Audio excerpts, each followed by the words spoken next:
อานุวงศ์ว่าต้องยืนงงว่าเขาเป็นใครชื่อเสียงลือไปไกลชื่อเสียงลือไปไกลหรือดังของผู้ยิ่งใหญ่ทุกคนหูดีเติบโตอยู่ที่เมืองไทยว่าเคยคิดใหญ่ที่พอระยุนเพียงแต่อยากซอยคอยคนเพียงแต่อยากซอยคอยคนความทุกข์ทรหดให้มีน้องลาเทิงดาวสูงดาวลุ่มเดินเข้าตอนกุมไปอยู่เมืองไทยไปเป็นข้าผู้ครองผู้เนื้อ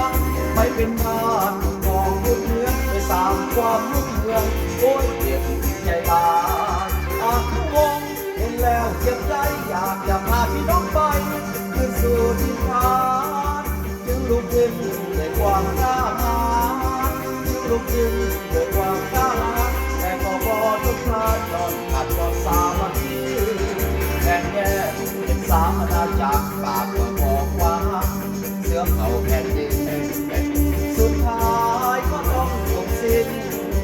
สุดท้ายก็ต้องจบสิ้นคือเขายึดของแผ่นดินทรัพย์สินบ่เหลืออานุวงศ์เขาสู้สุดใจแต่ก็พ่ายแพ้ไปเพราะเมื่อเป็นนอนลูกเคยตัวดีหวังอยากขึ้นก่อนลูกเคยตัวดีหวังอยากขึ้นก่อนจากท่านใส่ก่อนส่งให้สยามอานุวงศ์สละชีวิตจิตใจเป็นฮีโร่ผู้ยิ่งใหญ่จำไว้ศึกษาอย่าไปโทษบนเรือเลยนะอย่าไปโทษบนเรือเลยนะพี่น้องชาวโคราชลงสามมือ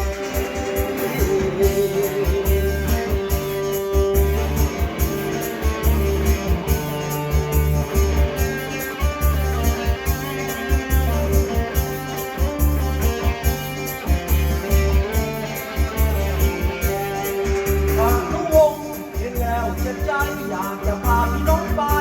ขึ้นสู่ที่ฐานลุกขึ้นด้วยความกล้า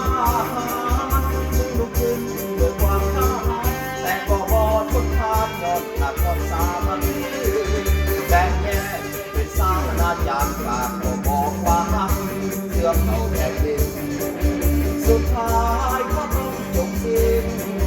สุดท้ายก็ต้องจบสิ้นคือเขายึดของแผ่นดิน